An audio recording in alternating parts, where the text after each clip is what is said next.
Hello everyone, welcome to my YouTube channel My Future Tennessee.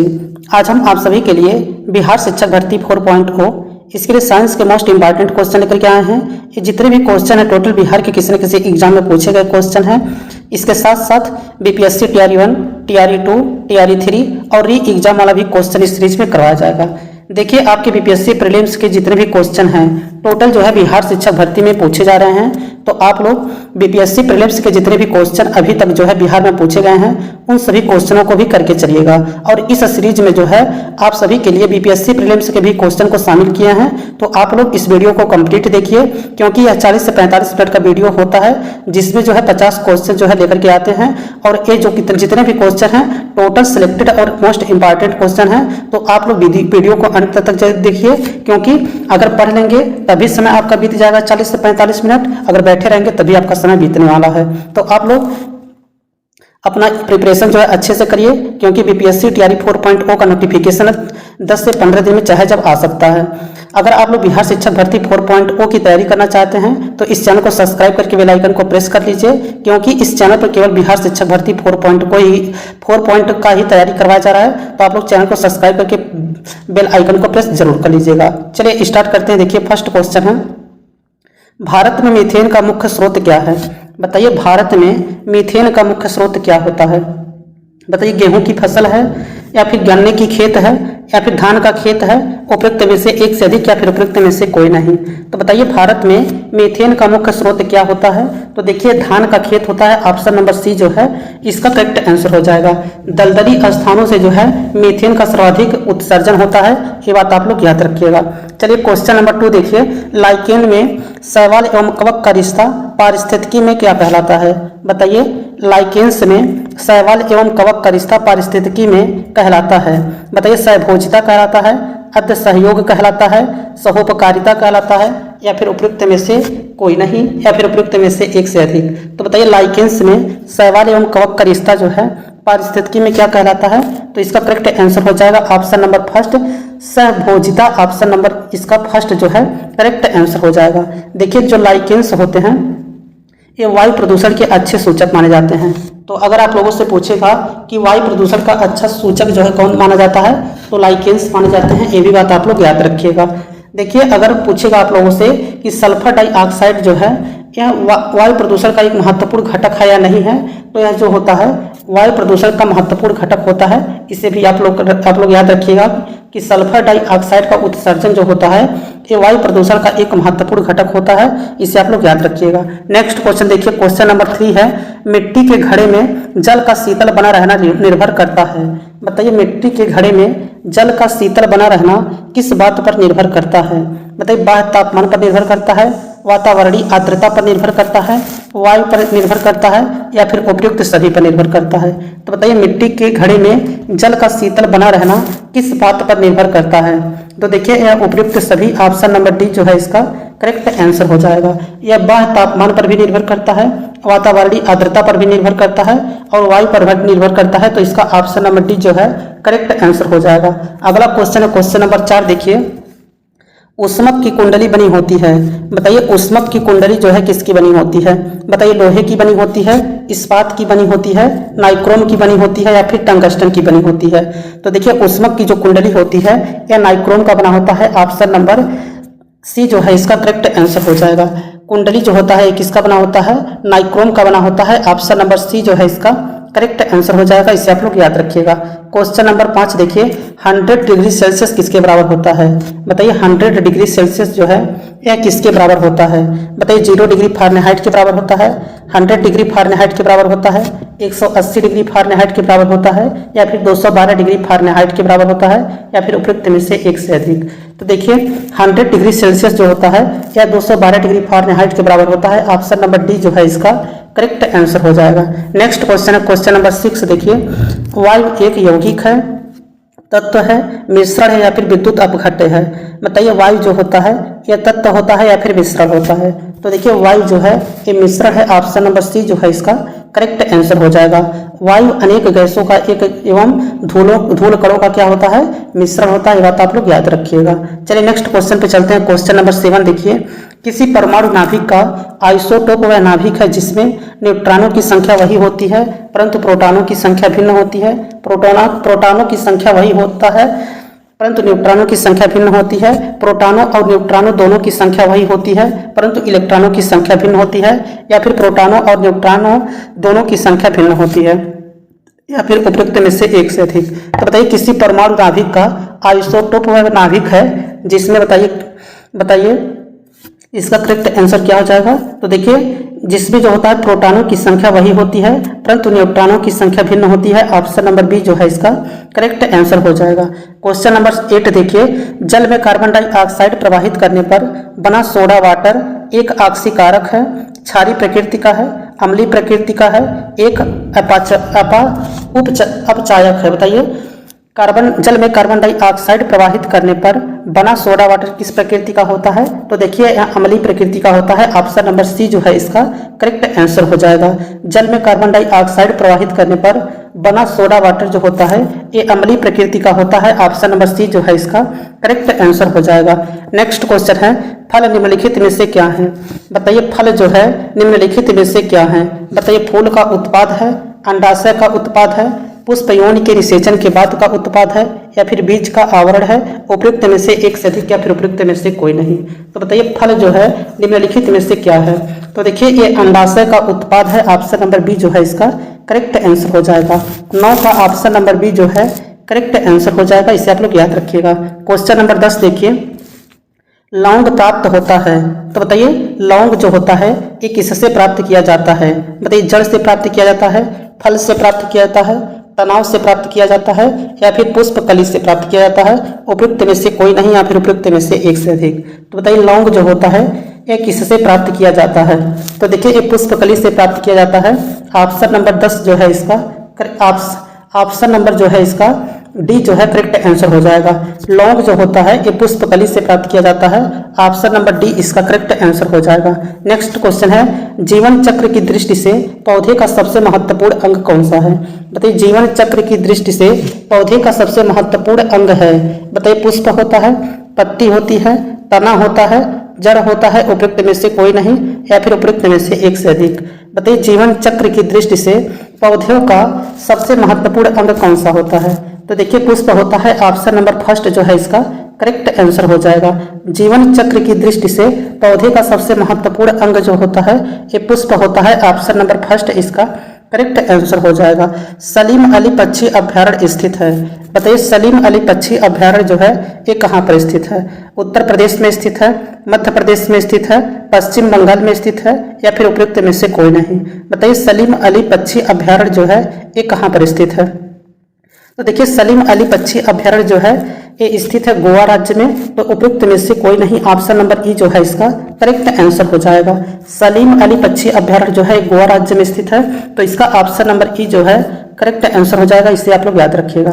Next question देखिए, question number 13 है, IUCN का मुख्यालय कहाँ पर है। बताइए IUCN का मुख्यालय जो है निम्नलिखित में से कहाँ पर है। बताइए स्विट्जरलैंड में है, फ्रांस में है, ऑस्ट्रेलिया में है, उपयुक्त में से एक से अधिक या फिर उपयुक्त में से कोई नहीं। तो बताइए IUCN का मुख्यालय जो है हेडक्वार्टर कहाँ पे है। तो देखिए इसका हेडक्वार्टर जो है स्विट्जरलैंड में है। ऑप्शन नंबर फर्स्ट जो है इसका करेक्ट आंसर हो जाएगा। IUCN का अगर पूछेगा कि स्थापना कब हुआ था तो 1948 ईस्वी में हुई थी। और जो है यह IUCN जो है यह रेड डाटा लिस्ट जारी करता है। ये भी बात आप लोग याद रखिएगा। आपके एग्जाम में अगर पूछा जाएगा कि रेड डाटा लिस्ट को कौन जारी करता है तो IUCN करता है। और IUCN का जो स्थापना हुआ था ये 1948 में हुआ था। ये भी आप लोग याद रखिएगा। क्वेश्चन नंबर 14 देखिए, दाब की इकाई क्या है। बताइए दाब की इकाई जो है क्या होती है। बताइए न्यूटन प्रति वर्ग मीटर है, न्यूटन मीटर है, न्यूटन है, या फिर न्यूटन प्रति मीटर है। तो बताइए दाब की इकाई जो है क्या होती है। तो देखिए दाब का जो इकाई होता है यह न्यूटन प्रति वर्ग मीटर होता है। ऑप्शन नंबर फर्स्ट जो है इसका करेक्ट आंसर हो जाएगा। न्यूटन प्रति वर्ग मीटर होता है। ऑप्शन नंबर फर्स्ट इसका करेक्ट आंसर हो जाएगा। इसे आप लोग याद रखिएगा। और देखिए दाब का मात्रक जो है पास्कल भी होता है। ये भी आप लोग याद रखिएगा। नेक्स्ट क्वेश्चन है, निम्नलिखित में से किस राशि का मात्रक नहीं होता है। बताइए निम्नलिखित में से किस राशि का मात्रक नहीं है। बताइए प्रतिबल का, बल का, विकृति का, या फिर दाब का। तो बताइए निम्नलिखित में से किस राशि का मात्रक नहीं है? बताइए, प्रतिबल का, बल का, विकृति का या फिर दाब का। तो देखिए विकृति का जो होता है मात्रक नहीं होता है। ऑप्शन नंबर सी जो है इसका करेक्ट आंसर हो जाएगा। अगर पूछेगा कि प्रतिबल का एसआई मात्रक क्या होता है तो न्यूटन प्रति मीटर स्क्वायर होता है।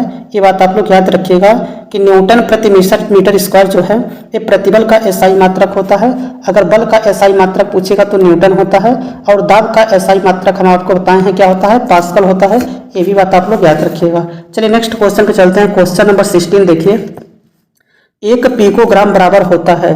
बताइए 1 पिकोग्राम जो है किसके बराबर होता है? 10⁻⁻6 ग्राम के बराबर होता है, 10⁻⁹ ग्राम के बराबर होता है, 10⁻12 ग्राम के बराबर होता है, या फिर 10⁻15 ग्राम के बराबर होता है। तो बताइए 1 पिकोग्राम जो है ये किसके बराबर होता है? तो 10⁻12 ग्राम के बराबर होता है। ऑप्शन नंबर सी जो है इसका करेक्ट आंसर हो जाएगा। नेक्स्ट क्वेश्चन है क्वेश्चन नंबर 17 देखिए, टूटी हुई हड्डियों की रक्षा के लिए प्लास्टर ऑफ पेरिस का प्रयोग होता है या है? बताइए टूटी हुई हड्डियों के लिए, बताइए टूटी हुई हड्डियों की रक्षा के लिए प्लास्टर ऑफ पेरिस का प्रयोग होता है, यह बताइए क्या है? बूझा चूना है, कैल्शियम कार्बोनेट है, कैल्शियम ऑक्साइड है, या फिर जिप्सम है? उपयुक्त में से कोई नहीं या फिर उपयुक्त में से एक से अधिक। तो बताइए टूटी हुई हड्डियों की रक्षा के लिए प्लास्टर ऑफ पेरिस का प्रयोग करते हैं, और प्लास्टर ऑफ पेरिस जो है क्या होता है? तो देखिए इसका करेक्ट आंसर हो जाएगा यह जिप्सम होता है। ऑप्शन नंबर डी जो है इसका करेक्ट आंसर हो जाएगा। अगर आप लोगों के एग्जाम में जिप्सम का फार्मूला पूछेगा तो CaSO4 × 2H2 होता है, ये आप लोग याद रखिएगा। लेकिन अगर जो यहीं पे जल को आधा कर दिया जाए तो ये प्लास्टर ऑफ पेरिस हो जाता है, ये भी बात आप लोग याद रखिएगा। तो प्लास्टर ऑफ पेरिस का फार्मूला क्या होता है? तो CaSO4 × ½ होता है, ये भी आप लोग याद रखिएगा। चलिए नेक्स्ट क्वेश्चन पे चलते हैं। क्वेश्चन नंबर 18 देखिए, कॉपर सल्फेट का घोल जल में नीले लिटमस को लाल बना देता है, लाल लिटमस को नीला बना देता है, लिटमस कागज पर कोई प्रभाव नहीं रखता है, या फिर बेरंग होता है? बताइए कॉपर सल्फेट का घोल जो है ये जल में क्या करता है? तो देखिए नीले लिटमस को लाल बना देता है। ऑप्शन नंबर फर्स्ट जो है इसका करेक्ट आंसर हो जाएगा। कॉपर सल्फेट का घोल जो होता है यह नीले लिटमस को लाल बना देता है। ऑप्शन नंबर फर्स्ट जो है इसका करेक्ट आंसर हो जाएगा। क्वेश्चन नंबर 19 देखिए, जिन धातुओं को पीटकर पत्थर का रूप दिया जाता है वह क्या कहलाता है? बताइए जिन धातुओं को पीटकर पत्थर का रूप दिया जाता है वह क्या कहलाता है? बताइए लचीली कहलाती है, सुनम्य कहलाता है, तन्य कहलाता है, या फिर भोर भूरी कहलाता है? उपयुक्त में से कोई नहीं या फिर उपयुक्त में से एक से अधिक। तो बताइए इसका करेक्ट आंसर क्या हो जाएगा? तो देखिए इसे सोनम्य कहते हैं, और इसका जो है एक और नाम है अघातवर्धनी धातु कहते हैं। तो इसका ऑप्शन नंबर बी जो है करेक्ट आंसर हो जाएगा। चलिए नेक्स्ट क्वेश्चन पे चलते हैं। क्वेश्चन नंबर 20 देखिए, हेपेटाइटिस ए किस प्रकार की बीमारी है? बताइए हेपेटाइटिस ए जो है यह किस प्रकार की बीमारी है? बताइए भोजन संदूषित बीमारी है, जल उत्पन्न बीमारी है, वायु उत्पन्न बीमारी है? उपयुक्त में से एक से अधिक या फिर उपयुक्त में से कोई नहीं। तो बताइए हेपेटाइटिस ए जो है यह किस प्रकार की बीमारी है? तो देखिए हेपेटाइटिस ए जो होता है ये भोजन से भी होता है, भोजन संदूषित से भी होता है, और जल उत्पन्न बीमारी भी है। तो इसका ऑप्शन नंबर डी जो है उपयुक्त में से एक से अधिक इसका करेक्ट आंसर हो जाएगा। और हेपेटाइटिस ए जो होता है ये वायरस से होने वाली बीमारी है, ये भी आप लोग याद रखिएगा। और यह यौन संबंधित बीमारी भी है, इसे भी आप लोगों को याद रखना है। चलिए नेक्स्ट क्वेश्चन पे चलते हैं। क्वेश्चन नंबर 21 देखिए, निम्नलिखित में से कौन सा प्रदूषण जनित विकार है? बताइए निम्नलिखित में से कौन सा प्रदूषण जनित विकार है? बताइए फ्लोरोसिस है, कुष्ठ रोग है, न्यूमोकोनियोसिस है, या फिर उपयुक्त में से एक से अधिक या फिर उपयुक्त में से कोई नहीं। तो बताइए प्रदूषण जनित बीमारी जो है निम्नलिखित में से कौन है? तो देखिए ऑप्शन फर्स्ट और ऑप्शन सेकंड जो है ये दोनों जो है प्रदूषण जनित विकार है। तो इसका ऑप्शन नंबर डी जो है उपयुक्त में से एक से अधिक इसका करेक्ट आंसर हो जाएगा। चलिए नेक्स्ट क्वेश्चन पे चलते हैं। अगला क्वेश्चन देखिए, मल के द्वारा प्रदूषित पानी में मछलियों की मृत्यु होती है। बताइए इसका रीजन क्या है? बताइए मल के द्वारा प्रदूषित पानी में मछलियों की मृत्यु होती है, इसका रीजन क्या है? बताइए रोग जनकों के द्वारा होता है, गलफड़ों के बंद होने पर होता है, ऑक्सीजन की कमी से होता है? उपयुक्त में से एक से अधिक या फिर उपयुक्त में से कोई नहीं। बताइए मल के द्वारा प्रदूषित पानी में मछलियों की मृत्यु क्यों हो जाती है? तो देखिए ऑक्सीजन की कमी से होता है। ऑप्शन नंबर सी जो है इसका करेक्ट आंसर हो जाएगा। मल के द्वारा प्रदूषित पानी में मछलियों की मृत्यु जो है ऑक्सीजन की कमी से होती है। ऑप्शन नंबर सी जो है इसका करेक्ट आंसर हो जाएगा। क्वेश्चन नंबर 23 देखिए, श्वसन मूल किसमें पाए जाते हैं? बताइए श्वसन मूल जो है किसमें पाए जाते हैं? बताइए जलोदभित्त में पाए जाते हैं, लवणोदभित्त में पाए जाते हैं, मरुदभित्त में पाए जाते हैं, उपयुक्त में से एक से अधिक या फिर उपयुक्त में से कोई नहीं। तो बताइए श्वसन मूल जो है किसमें पाए जाते हैं?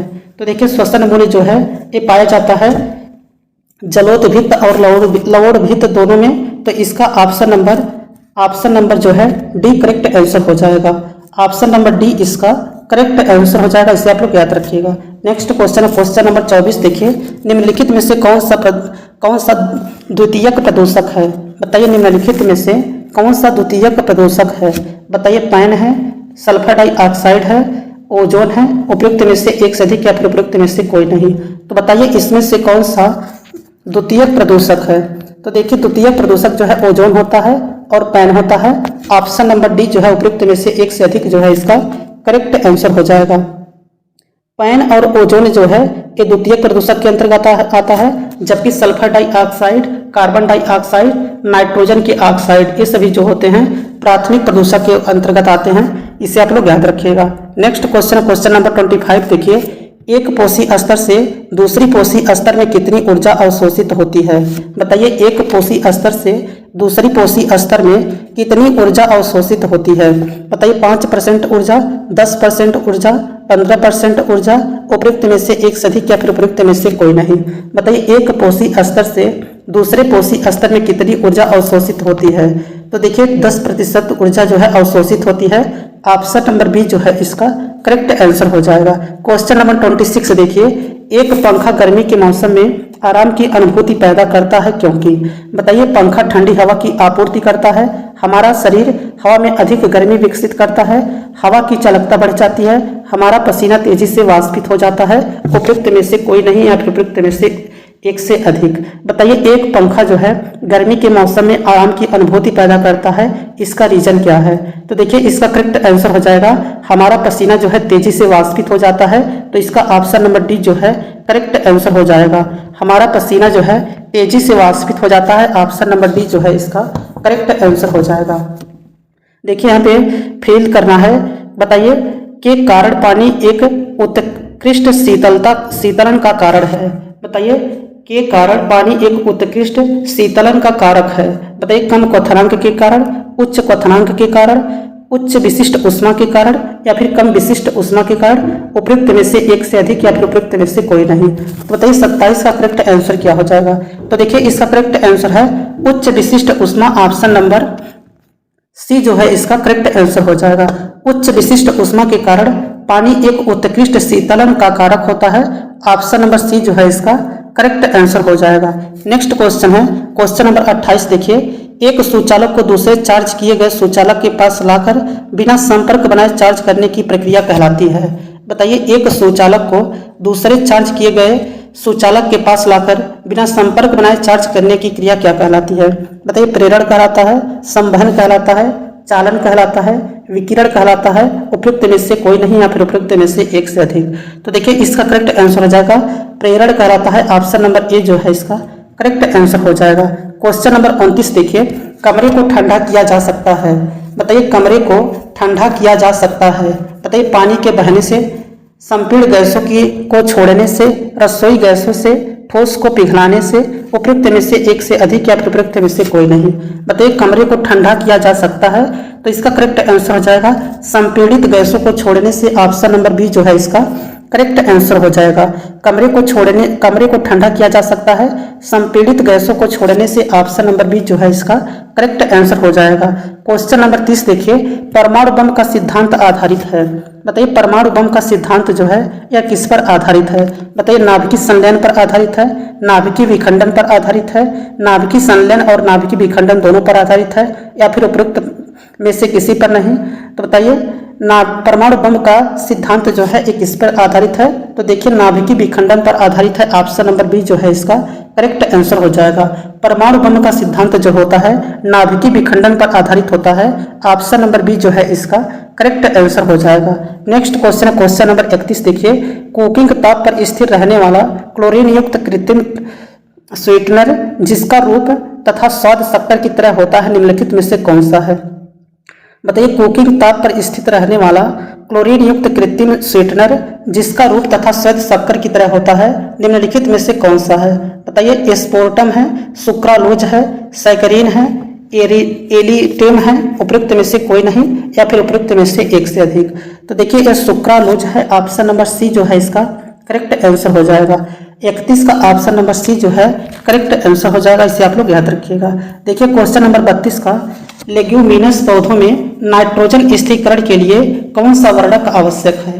बताइए, लेग्यूमिनस पौधों में नाइट्रोजन स्थिरीकरण के लिए कौन सा वर्णक आवश्यक है। बताइए, तो देखिए इसका करेक्ट आंसर हो जाएगा लेग हीमोग्लोबिन आवश्यक होता है, ऑप्शन नंबर बी जो है इसका करेक्ट आंसर हो जाएगा। लेगुमिनस पौधों में नाइट्रोजन स्थिरीकरण के लिए जो है इसमें पूछेगा कौन सा वर्णक आवश्यक है, तो लेग हीमोग्लोबिन जो है आवश्यक होता है, ऑप्शन नंबर बी जो है इसका करेक्ट आंसर हो जाएगा। क्वेश्चन नंबर 33 देखिए, पौधों की लंबाई में वृद्धि के लिए निम्न में से कौन सा आवश्यक नहीं है। बताइए, पौधों की लंबाई में वृद्धि के लिए इसमें से क्या आवश्यक नहीं है। बताइए, कैल्शियम की आवश्यकता नहीं होती है, सोडियम की आवश्यकता नहीं होती है, नाइट्रोजन की आवश्यकता नहीं होती है या फिर फास्फोरस की आवश्यकता नहीं होती है। तो देखिए पौधों की लंबाई में वृद्धि करने के लिए जो है सोडियम की आवश्यकता नहीं होती है, ऑप्शन नंबर बी जो है इसका करेक्ट आंसर हो जाएगा। जबकि कैल्शियम, नाइट्रोजन और फास्फोरस की आवश्यकता होता है, ये भी बात आप लोग याद रखिएगा। पौधों की वृद्धि के लिए जो है अगर पूछेगा कि कौन इसमें जो है सबसे ज़्यादा इंपॉर्टेंट है, तो नाइट्रोजन जो है इसमें प्रमुख तत्व होता है, ये भी बात आपको याद रहना चाहिए। क्वेश्चन नंबर 34 देखिए, पौधे व पेड़ों का खाना तैयार करने की प्रक्रिया कहलाती है। बताइए, पौधे व पेड़ों की खाना तैयार करने के लिए प्रक्रिया क्या कहलाती है। तो देखिए ये सभी आप लोग जानते होंगे, इसे कहा जाता है फोटोसिंथेसिस, ऑप्शन नंबर डी जो है इसका करेक्ट आंसर हो जाएगा। पौधों या पेड़ों का खाना तैयार करने के लिए जो है किस प्रक्रिया का प्रयोग होता है, तो फोटोसिंथेसिस का प्रयोग होता है, ऑप्शन नंबर डी जो है इसका करेक्ट आंसर हो जाएगा। क्वेश्चन नंबर 35 देखिए, पारिस्थितिकी तंत्र में ऊर्जा प्रवाह का 10% नियम दिया गया था। बताइए, पारिस्थितिकी तंत्र में ऊर्जा प्रवाह का 10% नियम जो है किसने दिया था। बताइए, लिंडमैन ने दिया था, हैकल द्वारा दिया गया था, एल्टन द्वारा दिया गया था, उपयुक्त में से एक से अधिक या फिर उपयुक्त में से कोई नहीं। तो देखिए पारिस्थितिकी तंत्र में ऊर्जा प्रवाह का नियम देने वाले कौन थे, ये लिंडमैन थे, ऑप्शन नंबर ए जो है इसका करेक्ट आंसर हो जाएगा। लिंडमैन ने 10% ऊर्जा का नियम दिया था, ये भी बात आप लोग याद रखिएगा। क्वेश्चन नंबर 36 देखिए, पारिस्थितिकी तंत्र में वाई आकार का ऊर्जा प्रवाह मॉडल किसके द्वारा दिया गया था। बताइए, पारिस्थितिकी तंत्र में वाई आकार का ऊर्जा प्रवाह मॉडल जो है यह किसके द्वारा दिया गया था। बताइए, ओडम के द्वारा दिया गया था, लिंडमैन के द्वारा दिया गया था या फिर क्लीमेंट्स के द्वारा दिया गया था या फिर उपयुक्त में से एक से अधिक या फिर उपयुक्त में से कोई नहीं। तो बताइए, पारिस्थितिकी तंत्र में वाई आकार का ऊर्जा प्रवाह मॉडल जो है यह किसके द्वारा दिया गया था। तो देखिए यह ओडम के द्वारा दिया गया था, ऑप्शन नंबर फर्स्ट जो है इसका करेक्ट आंसर हो जाएगा। क्वेश्चन नंबर 37 देखिए, जब लोहे की कील में जंग लगती है तब आयरन ऑक्साइड बनता है, ऐसी स्थिति निर्मित होती है। बताइए, कील के भार में बिना कोई परिवर्तन हुए, कील के भार में कमी, घटाव या घटते के साथ, कील के भार में बढ़त के साथ, कील के भार एवं रंग में बिना कोई परिवर्तन हुए, उपयुक्त में से एक से अधिक या फिर उपयुक्त में से कोई नहीं। तो बताइए, जब लोहे की कील में जंग लगती है तब आयरन ऑक्साइड बनता है, ऐसी स्थिति निर्मित होती है। तो देखिए इसका करेक्ट आंसर हो जाएगा कील के भार में बढ़त के कारण, ऑप्शन नंबर सी जो है इसका करेक्ट आंसर हो जाएगा। क्वेश्चन नंबर 38 देखिए, चित्र खींचने में जिस धातु के हाईलाइट का प्रयोग होता है वह है। बताइए, चित्र खींचने में जिस धातु के हाईलाइट का प्रयोग होता है वह कौन सा है। बताइए, तांबा है, सोडियम है, चांदी है, कैल्शियम है, उपयुक्त में से एक से अधिक या फिर उपयुक्त में से कोई नहीं। बताइए, चित्र खींचने में जिस धातु के हाईलाइट का प्रयोग होता है वह क्या है। तो देखिए वह सोडियम है, ऑप्शन नंबर बी जो है इसका करेक्ट आंसर हो जाएगा। चित्र खींचने में जिस धातु के हाईलाइट का प्रयोग होता है वह सोडियम होता है, ऑप्शन नंबर बी जो है इसका करेक्ट आंसर हो जाएगा। क्वेश्चन नंबर 39 देखिए, अभिक्रिया की दर कब बढ़ेगी। बताइए, अभिक्रिया की दर जो है कब बढ़ेगी। निकाय का दाब बढ़ने पर, निकाय का दाब कम होने पर, निकाय का तापमान कम होने पर, या फिर जब सक्रिय अणुओं की टक्कर में कमी आती है, उपयुक्त में से कोई नहीं या फिर उपयुक्त में से एक से अधिक। बताइए, अभिक्रिया की दर जो है ये कब बढ़ेगी। तो देखिए, निकाय का दाब बढ़ने पर अभिक्रिया की दाब बढ़ेगी, ऑप्शन नंबर फर्स्ट जो है इसका करेक्ट आंसर हो जाएगा।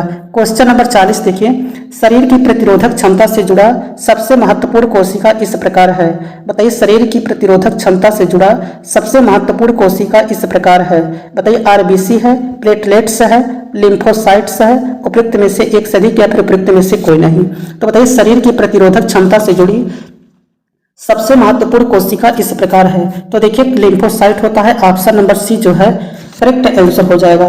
शरीर की प्रतिरोधक क्षमता से जुड़ी सबसे महत्वपूर्ण कोशिका लिम्फोसाइट है, ऑप्शन नंबर सी जो है इसका करेक्ट आंसर हो जाएगा।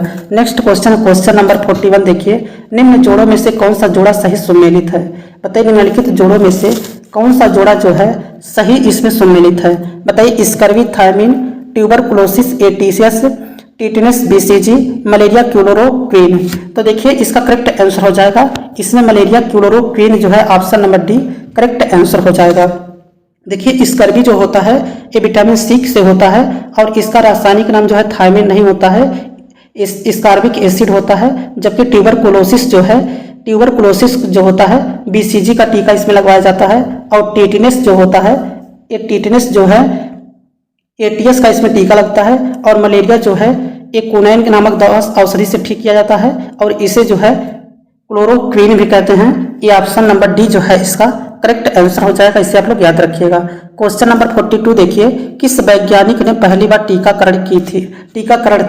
बताइए, किस वैज्ञानिक ने पहली बार टीकाकरण दी थी। बताइए, जोसेफ लिस्टर ने दिया था, रॉबर्ट कोच ने दिया था, एली मेट्सनिकॉफ ने दिया था, एडवर्ड जेनर ने दिया था। तो देखिए, टीकाकरण की खोज की थी एडवर्ड जेनर ने, ऑप्शन नंबर डी जो है इसका करेक्ट आंसर हो जाएगा। 1796 ईस्वी में एडवर्ड जेनर के द्वारा जो है चेचक के टीके का आविष्कार किया गया था। ये बात आप लोग याद रखिएगा। चलिए नेक्स्ट क्वेश्चन पे चलते हैं। अगला क्वेश्चन देखिए, क्वेश्चन नंबर 43 है, निम्नलिखित आंदोलनों में से किसका भारतवर्ष के अंतर्गत बहुउद्देशीय परियोजनाओं के विरुद्ध शुभारंभ किया गया था। बताइए, निम्नलिखित आंदोलनों में से किसका भारतवर्ष के अंतर्गत बहुउद्देशीय परियोजनाओं के विरुद्ध शुभारंभ किया गया था। बताइए, नर्मदा बचाओ आंदोलन, टिहरी बांध आंदोलन, चिपको आंदोलन, उपयुक्त में से एक से अधिक या फिर उपयुक्त में से कोई नहीं। तो देखिए, इसका करेक्ट आंसर हो जाएगा नर्मदा बचाओ आंदोलन, टिहरी बांध आंदोलन, चिपको आंदोलन, ये तीनों था। ऑप्शन नंबर डी जो है उपयुक्त में से एक से अधिक इसका करेक्ट आंसर हो जाएगा। देखिए, नर्मदा बचाओ आंदोलन की शुरुआत जो हुआ था ये 1985 में हुआ था और इसका जो शुरुआत करने वाले कौन थे, मेधा पाटेकर और बाबा आमटे थे। ये क्वेश्चन वेरी वेरी इंपॉर्टेंट है, ये क्वेश्चन ईवीएस के अंतर्गत आता है, ये बात आप लोग याद रखिएगा। देखिए, चिपको बचाओ आंदोलन जो है ये उत्तराखंड के चमोली जिला से स्टार्ट हुआ था और इसके नेतृत्वकर्ता जो है सुंदरलाल बहुगुणा थे। ये क्वेश्चन वेरी वेरी इंपॉर्टेंट है, इसे भी आप लोग याद रखिएगा। क्वेश्चन नंबर 44 देखिए, क्वेश्चन नंबर 44 है, मेथेमोग्लोबिनिया निम्नलिखित में से किससे दूषित पानी पीने के कारण होता है। बताइए, मेथेमोग्लोबिनेमिया जो है निम्नलिखित में से किससे प्रदूषित पानी पीने के कारण होता है। बताइए, नाइट्रेट युक्त पानी पीने से, कैडमियम युक्त पानी पीने से या फिर फास्फेट युक्त पानी पीने से। तो बताइए, मेथेमोग्लोबिनेमिया जो है नामक बीमारी जो है किस दूषित पानी पीने से होता है। तो देखिए, इसका करेक्ट आंसर हो जाएगा नाइट्रेट युक्त पानी पीने से जो है यह बीमारी हो जाती है। तो इसका ऑप्शन नंबर फर्स्ट जो है करेक्ट आंसर हो जाएगा। क्वेश्चन नंबर 45 देखिए, अलग अलग द्रव्यमान की दो वस्तुएं चंद्रमा की सतह के पास स्वतंत्र रूप से गिराने से क्या होगा। बताइए, अलग अलग द्रव्यमान की दो वस्तुएं चंद्रमा की सतह के पास स्वतंत्र रूप से गिराने से क्या होगा। बताइए, अलग अलग त्वरण होगा, उनके जड़त्व में परिवर्तन होगा, किसी भी क्षण एक ही वेग होगा, उपयुक्त समान परिणाम के बल का अनुभव होगा। तो देखिए, अलग अलग द्रव्यमान की अगर दो वस्तुएं हैं और इसे चंद्रमा की सतह के पास स्वतंत्र रूप से गिराया जाता है तो यह किसी भी क्षण एक ही वेग होगा। तो इसका ऑप्शन नंबर सी जो है इसका करेक्ट आंसर हो जाएगा। किसी भी क्षण जो है इसका वेग समान होगा, ऑप्शन नंबर सी जो है इसका करेक्ट आंसर हो जाएगा। क्वेश्चन नंबर 46 देखिए, विद्युत धारा पता लगाने के लिए उपयोग करने वाला उपकरण कौन है। बताइए, विद्युत धारा का पता लगाने के लिए उपयोग करने वाला उपकरण कौन है। बताइए, अल्टीमीटर है, फायदोमीटर है, गैल्वेनोमीटर है या फिर ट्यूब टेस्टर है। तो बताइए, विद्युत धारा का पता लगाने के लिए उपयोग करने वाला उपकरण जो है निम्नलिखित में से कौन है। तो देखिए, गैल्वेनोमीटर है, ऑप्शन नंबर सी जो है इसका करेक्ट आंसर हो जाएगा। देखिए, गैल्वेनोमीटर जो होता है ये छोटी विद्युत धारा का पता लगाने और मापने के लिए किया जाता है। ऑप्शन नंबर सी जो है इसका करेक्ट आंसर हो जाएगा। क्वेश्चन नंबर 47 देखिए, अतिचालक का लक्षण है। बताइए अतिचालक का लक्षण जो है निम्नलिखित में से कौन सा है। बताइए उच्च पारगम्यता है, निम्न पारगम्यता है, शून्य पारगम्यता है या फिर अनंत पारगम्यता है। बताइए अतिचालक का लक्षण है, तो देखिए अतिचालक का जो लक्षण होता है अनंत पारगम्यता होता है। ऑप्शन नंबर डी जो है इसका करेक्ट आंसर हो जाएगा। क्वेश्चन नंबर 48 देखिए, कच्चे फलों को कृत्रिम रूप से पकाने के लिए प्रयोग में लाई जाने वाली गैस का नाम है। बताइए कच्चे फलों को कृत्रिम रूप से पकाने के लिए प्रयोग में लाई जाने वाली गैस का नाम कौन सा है। बताइए अमोनिया है, कार्बन मोनोऑक्साइड है, एसिटिलीन है, एथिलीन है, उपयुक्त में से एक से अधिक। तो देखिए कच्चे फलों को कृत्रिम रूप से पकाने के लिए जो है प्रयोग में लाई जाने वाली गैस जो होता है एसिटिलीन गैस भी होता है और एथिलीन भी होता है। तो ऑप्शन नंबर ई जो है, ऑप्शन नंबर ई इसका करेक्ट आंसर हो जाएगा। उपयुक्त में से एक से अधिक जो है इसका करेक्ट आंसर हो जाएगा, क्योंकि फलों को पकाने के लिए जो है एसिटिलीन और एथिलीन दोनों का प्रयोग होता है। तो इसका ऑप्शन नंबर ई जो है करेक्ट आंसर हो जाएगा। नेक्स्ट क्वेश्चन है, खाना बनाने में प्रयोग की जाने वाली गैस मुख्यतः है। बताइए खाना बनाने के लिए प्रयोग की जाने वाली गैस मुख्यतः कौन सी है। बताइए कार्बन डाइऑक्साइड है, कार्बन मोनोऑक्साइड है, मीथेन है या फिर नाइट्रोजन व ऑक्सीजन गैस के मिश्रण है। तो देखिए खाना बनाने में प्रयोग की जाने वाली गैस जो होता है ये मीथेन होता है। ऑप्शन नंबर सी जो है इसका करेक्ट आंसर हो जाएगा। मीथेन जो होता है ये खाना बनाने में प्रयोग की जाने वाली एक प्रमुख गैस है। तो इसका ऑप्शन नंबर सी जो है करेक्ट आंसर हो जाएगा। क्वेश्चन नंबर 50 देखिए, घरेलू एलपीजी सिलेंडरों में दाब मापक नहीं प्रदान किए जाते हैं क्योंकि। बताइए घरेलू एलपीजी सिलेंडरों में दाब मापक नहीं प्रदान किए जाते हैं क्योंकि ये बहुत महंगे होते हैं। ये एलपीजी सिलेंडरों में गैस की मात्रा को प्रदर्शित नहीं कर सकते, इनका प्रयोग निरापद नहीं है, ये एलपीजी द्वारा चोक हो जाते हैं। तो बताइए इसका करेक्ट आंसर क्या हो जाएगा। तो देखिए इसका करेक्ट आंसर है ये एलपीजी सिलेंडरों में गैस की मात्रा को प्रदर्शित नहीं कर सकते हैं। तो इसका ऑप्शन नंबर बी जो है करेक्ट आंसर हो जाएगा। अगर आप लोगों से पूछेगा एलपीजी में जो है कौन कौन सी गैस होता है तो एथेन, प्रोपेन और ब्यूटेन होता है। अगर पूछेगा तरल पेट्रोलियम गैस का मुख्य अवयव क्या होता है तो ब्यूटेन और प्रोपेन होता है। इसलिए जो है पूछता है कि तरल पेट्रोलियम गैस या फिर एलपीजी में मुख्य गैस कौन सा होता है तो ब्यूटेन होता है। ये बात आप लोग याद रखिएगा।